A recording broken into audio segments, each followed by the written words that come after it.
सत्यः सत्यधर्मपरायणः अभिप्रायः प्रियार्होर्हः प्रियकृत्प्रीतिवर्धनः विहायसगतिर्ज्योतिस्तु रुचिर्हुतभुक्तिभुः रविर्निरोचनः सूर्यः सविता रविलोचनः अनन्तरः विद्वत्तमो वीतभयः पुण्यश्रवणकीर्तनः उत्तारणो दुष्कृतिः पुण्यो दुःस्वप्रनाशनः धीरः रक्षणः सन्तो जीवनः पर्यवस्थितः अनन्तरूपोऽनन्तश्रीर्जितमन्युद्भयापहः चतुरश्लोकभीरात्मा विदिशो व्यादिशो दिशः अनादिर्भूर्भुवो लक्ष्मीः सुवीरो चिराङ्गदः जननो जनजन्मादिर्भीमो भीमपराक्रमः पितामहः यज्ञो यज्ञपतिर्यज्वा यज्ञाङ्गो यज्ञवाहनः यज्ञभृत्यज्ञकृत्यज्ञी यज्ञभुग्यज्ञसाधनः यज्ञान्तकृत्यज्ञपुष्यमन्नमन्नाद एव च आत्मयोनिस्वयञ्जातो वैखानः सामकाजनः देवकीनन्दनः स्रष्टा क्षितीशः पापनाशनः शङ्खभृन्नन्दकी चक्री शार्ङ्गधन्विरक्ततु वनमाली गतीशार्ङ्गी शङ्खी चक्री च नन्दकी श्रीमान् नारायणो विष्णुर्वासुदेवोऽभिरक्ततु ॐ इति सङ्कीर्तनीयस्य केशवस्य महात्मनः नाम्नां सहस्रं दिव्यानामशेषेण प्रकीर्तितम् यदिदं शृणुयान् नित्यं यश्चापि परिकीर्तयेत् नाशुभं प्राप्नुयात् किञ्चित् सोमुद्रेह च मानवः वेदान्तको ब्राह्मणस्यात् क्षत्रियो विजयी भवेत्।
ನಮಸ್ತೆ, ಎಲ್ರಿಗೂ ಗೊತ್ತಿರೋ ಹಾಗೆ ಇವತ್ತು ಕಾರ್ತಿಕ ಪೌರ್ಣಮಿ.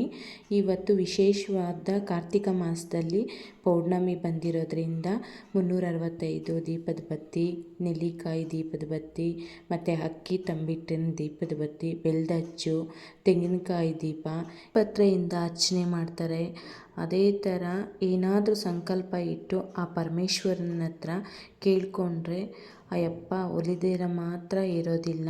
ನಾನು ಯಾವಾಗಲೂ ಹೇಳೋದೊಂದೇ, ದೇವರಲ್ಲಿ ನಂಬಿಕೆ ಇಡಬೇಕು. ನಾವು ಮನುಷ್ಯನ ನಂಬ್ತೀವಿ, ಮೋಸ ಹೋಗ್ತೀವಿ, ಅದೆಲ್ಲ ನೀವು ಸಹ ನೋಡಿರ್ತೀರ. ಅದನ್ನ ಬಿಟ್ಟು ನಾವು ದೇವ್ರನ್ನೇ ನಂಬಿಟ್ರೆ ನೀನೇ ಎಲ್ಲ, ನೀನೇ ಸತ್ಯ, ನೀನೇ ನಿತ್ಯ, ನೀನೇ ಎಲ್ಲಪ್ಪ, ಬೀಳಿಸಿದ್ರೂ ನೀನೇ, ಎದ್ದೇಳಿದ್ರೂ ನೀನೇ, ಎಲ್ಲನೂ ನೀನೇ, ಕೆಟ್ಟದ್ದು ನೀನೇ, ಒಳ್ಳೆಯದು ನೀನೇ ಅಂತ ಆ ಪರಮಾತ್ಮನಿಗೆ ಒಪ್ಪಿಸ್ಬಿಟ್ರೆ ಬೇರೆ ಯಾವುದೇ ತೊಂದರೆನೂ ನಮಗಾಗಲ್ಲ. ತ್ರಯಂಬಕಂ ಯಜಾಮಹೇ ಸುಗಂಧಿಂ ಪುಷ್ಟಿವರ್ಧನಂ ಊರ್ವಾರುಕಮಿವ ಬಂಧನಾತ್ ಮೃತ್ಯೋರ್ಮೃತ್ಯುಮಾಮೃತಾತ್. ಆ ಮೃತ್ಯು ಅಂತಿರೋ ಸಾವನ್ನೇ ಗೆದ್ದು ಬರೋ ಥರ ಪರಮೇಶ್ವರನ ನಮ್ಗೆ ಅನುಗ್ರಹ ಮಾಡ್ತಾನೆ. ನಮ್ಮಲ್ಲಿ ಸತ್ಯ ಇರಬೇಕು, ಸತ್ಯವಾಗಿ ನಡಿಬೇಕು. ಈ ದಿನ ಮಕ್ಕಳ ಕೈಯಲ್ಲೂ ಪೂಜೆ ಮಾಡಿದ್ರೆ ವಿದ್ಯಾ ಬುದ್ಧಿ ಆಯುಷ್ ಆರೋಗ್ಯ ಹೆಚ್ಚಾಗುತ್ತೆ. ಇವತ್ತು ಕಾರ್ತಿಕ ಮಾಸದಲ್ಲಿ ಬರೋ ಕಾರ್ತಿಕ ಹುಣ್ಣಿಮೆ. ಇವತ್ತು ತುಂಬ ಶಕ್ತಿಶಾಲಿ. ಇವತ್ತು ಲಕ್ಷ್ಮಿಗೂ ತುಂಬ ಲಕ್ಷ್ಮಿ ಅನುಗ್ರಹನೂ ಸಹ ಆಗುತ್ತೆ. ಆದರೆ ನಾವು ಪೂಜೆ ಮಾಡೋ ಮುಂದೆ ನಮ್ಮಲ್ಲಿ ಏನು ಕೋರಿಕೆ ಇದೆ ಅದು ಸಂಕಲ್ಪ ಮಾಡಿ ಇಡಬೇಕು ಫಸ್ಟು. ಅದಾದ ನಂತರ ದೀಪ ಹಚ್ಚಿ ಎಲ್ಲ ನೀನೇ ಅಪ್ಪ ಅಂತ ಹೇಳಿ ಆ ಅಪ್ಪನಿಗೆ ಶರಣಾಗಬೇಕು. ಶರಣಾಗಿ ಬೇಡಿ ಬಂದವ್ರನ್ನ ಕೈ ಯಾವತ್ತೂ ಆ ಈಶ್ವರ ಬಿಡಲ್ಲ, ಹಾಗೆ ನಾನು ನಂಬಿರೋ ರಾಯರು ಬಿಡಲ್ಲ, ಆ ಕೃಷ್ಣನೂ ಬಿಡಲ್ಲ. ನಮ್ಮ ಜೀವನದಲ್ಲಿ ಎಲ್ಲನೂ ಇರಬೇಕು. ಎಲ್ಲ ಥರ ನೋವು, ನಲಿವು, ಕಷ್ಟ, ಸುಖ, ಸಂತೋಷ, ಆಸೆ ಎಲ್ಲನೂ ಕೊಟ್ಟಿರೋ ಆ ಪರಮಾತ್ಮನೂ ಸಹ ನಮ್ಮ ಜೊತೆ ಇರಬೇಕು. ಹಾಗಾಗಿ ಆಧ್ಯಾತ್ಮಿಕವಾಗಿ ಒಂದು 10 ನಿಮಿಷ ಆದರೂ ದೇವ್ರನ್ನ ಕುತ್ಕೊಂಡು ಕರಿಬೇಕು. ಆವಾಗ ಕರೆದಾಗ ಬರದೇ ಇರಲ್ಲ. ನೀವಿಟ್ಟಿರೋ ಸಂಕಲ್ಪನೂ ಸಹ ಅಯ್ಯಪ್ಪ ಮರೆಯಲ್ಲ. ಯಾವತ್ತೂ ಕೈ ಬಿಡದೇ ಇರೋ ನನ್ನ ರಾಯರು ಯಾರನ್ನೂ ಕೈ ಬಿಡಲ್ಲ. ನಂಬಿ, ದೇವ್ರನ್ನ ನಂಬಿ, ಮನುಷ್ಯನ ನಂಬೇಡಿ. ದೇವ್ರ ಮೊರೆ ಹೋಗಿ, ಸತ್ಯ ಇರಲಿ. ಹನುಮನ ಪ್ರಾಣ ಶ್ರೀಕೃಷ್ಣ, ಶ್ರೀಕೃಷ್ಣನ ಪ್ರಾಣ ಹನುಮ.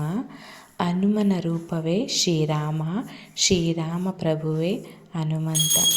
ಯಾವತ್ತು ಶ್ರೀಕೃಷ್ಣನ ಯಾರು ಮರೆಯಲ್ವೋ ಅವರಿಗೆ ದೇವರು ಸದಾಕಾಲ ಜೊತೆ ಇರ್ತಾನೆ. ಹರೇ ಕೃಷ್ಣ.